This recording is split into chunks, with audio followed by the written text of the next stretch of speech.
you remember when we were two beautiful birds? We would light up the sky when we'd fly. You were orange and red like the sun when it sets. I was green as an apple's eye.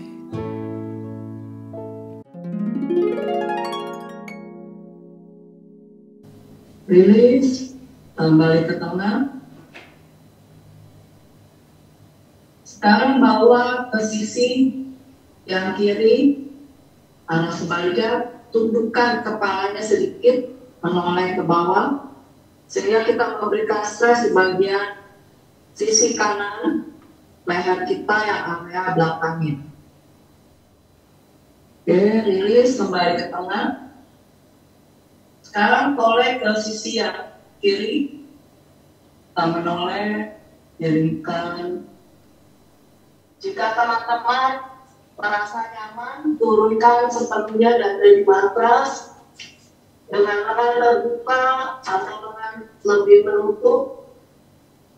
Atau jika teman-teman terasa kurang nyaman karena masih pagi, bisa warni cahaya pose seperti ini. Jadi kita akan lakukan melting heart di sini, tidak lama, hanya 2 menit. Silakan teman-teman lakukan, turunkan dada ke matras. Saya akan setting sekarang 2 menit dari sekarang. Kembali duduk. Untuk pose selanjutnya, kita akan lakukan pose sleeping swan dan berlanjut dengan swan. Jadi teman-teman bisa siapkan dulu prop yang bisa digunakan. Dan yang pasti target area kita adalah area glutes pada saat sleeping swan. Dan tidak, lututnya harus tetap nyaman, karena bukan target seberapa lebar kaki kita, tapi kita akan lakukan dengan nyaman untuk area bokong kiri kita.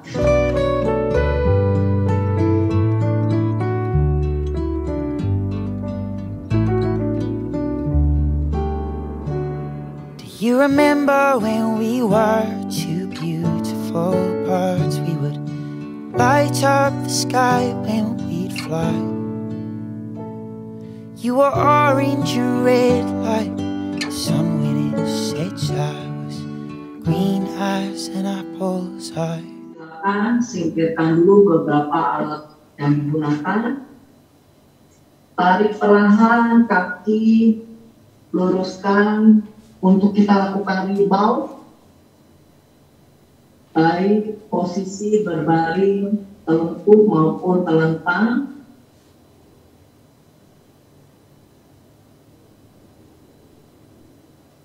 Manfaatkan waktu rebound ini karena kita melepaskan untuk area yang sudah kita berikan stres di sana, membiarkan energi bergerak dengan baik.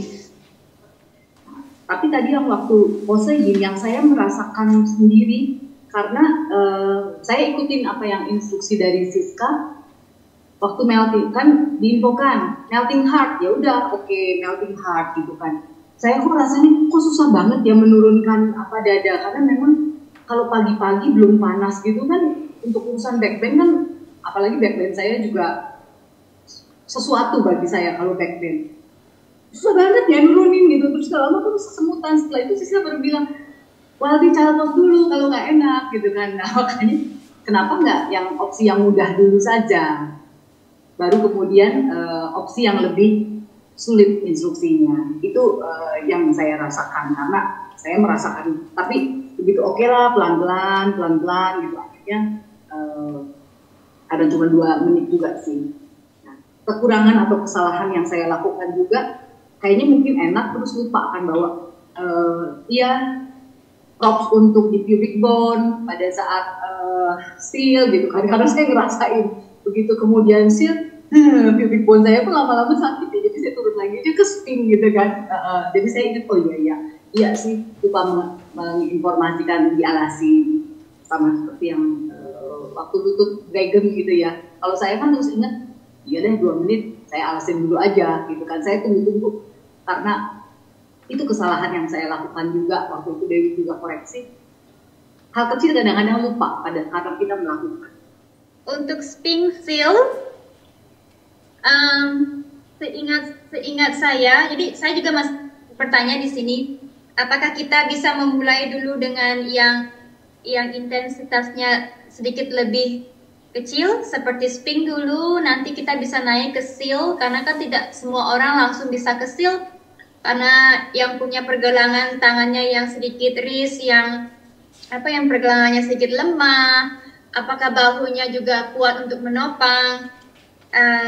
Jadi saya juga pengen tahu di sini apakah kita ke spin dulu baru itu kita ke seal.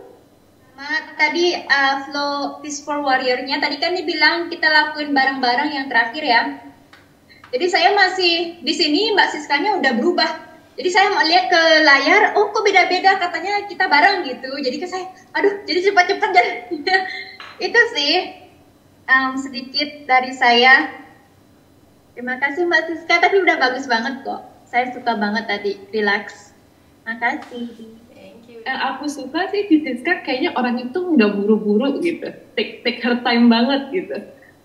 Waktu dari centering, dari warming up sampai ke peaceful warrior tuh sepertinya seperti kayak kalau aku bilang kayak poker face gitu, kayak santai aja gitu.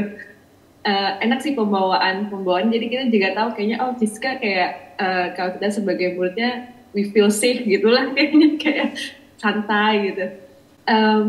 Cuma tadi aku mungkin dari badanku sendiri ya, pagi-pagi dikasih backbend kayaknya aku belum siap gitu. Dari upswan dari sleeping swan ke upswan, terus belum yang up dragon juga. Mungkin dikasih child pose kayaknya lebih enak abis itu. Itu sih feedback dari aku. Soalnya lumayan sih, aku berasa juga lower back-nya tadi. Itu aja sih. Thank you, makasih Siska. Terima kasih Bayu. Thank you Siska. Jadi saya seperti tadi Meli sempat sebutkan, Siska meskipun ya saya tahu lah, kita semua termasuk saya juga mungkin pada saat di sana ada teaching practice kita pasti nervous gitu. Tapi Siska sekarang sudah sangat terkontrol dari awal sampai akhir. Dan tadi saya barusan juga ngomong sama Pak Made waktu Siska mengajar.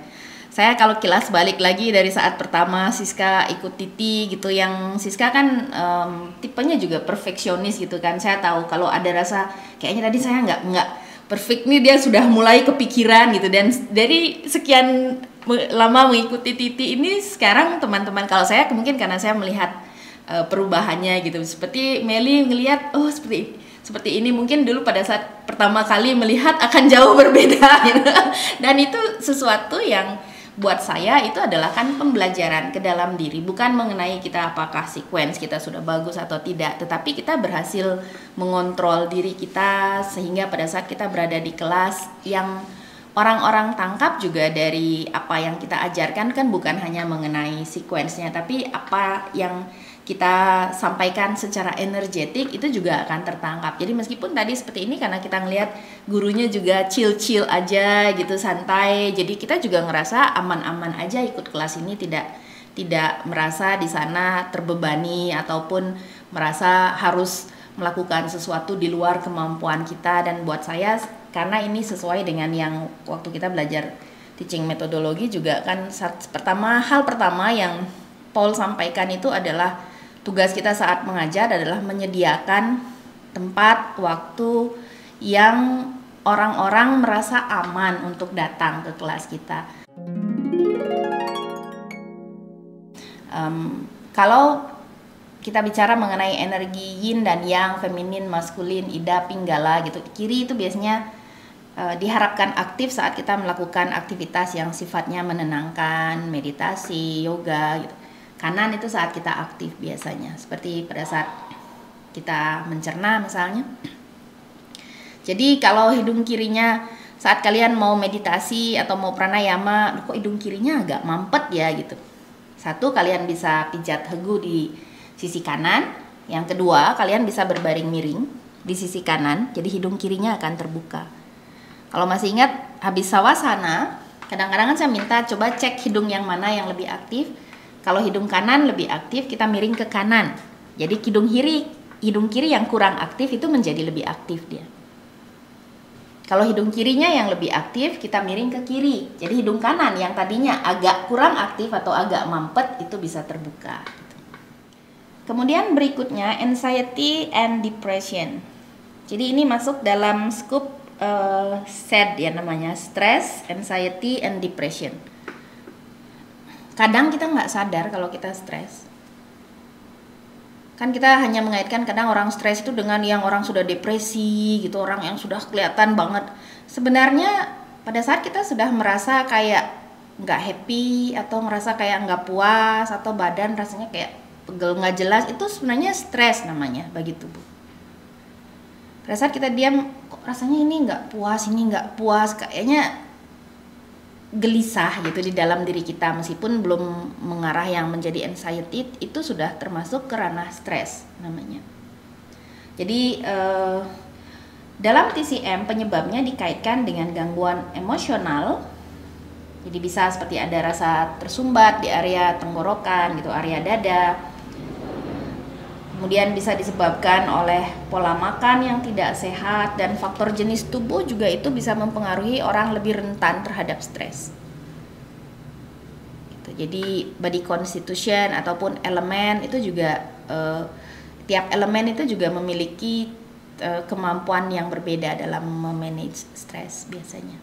Jadi misalnya ini hanya contoh, tidak berarti secara general ya. Misalnya mereka yang punya elemen air dominan, karena air ini kan sifatnya membawa, dia letak sifatnya di dalam kalau air itu. Nah, mereka adalah tipe-tipe orang yang mungkin akan lebih mudah terpengaruh oleh stres, depresi gitu, karena secara nature-nya mereka dominan air gitu. Sementara mungkin mereka yang tipenya adalah wood, dominan wood, karena kan wood itu ekspansif, jadi mereka mungkin tipenya adalah yang gila kerja, yang stresnya itu lebih karena mereka banyak keinginan atau memberi beban terlalu banyak, jadi gelisah, anxiety. Nah itu tiap orang kan berbeda. Jadi kenapa itu juga bisa merupakan faktor bagi munculnya sebuah stres ini. Jadi bisa berupa anxiety, gelisah, atau depresi yang dia terlalu masuk ke dalam, tidak bisa keluar. You said you loved all the songs that I'd sing, like nothing that you'd ever heard. And I said I loved you with all of my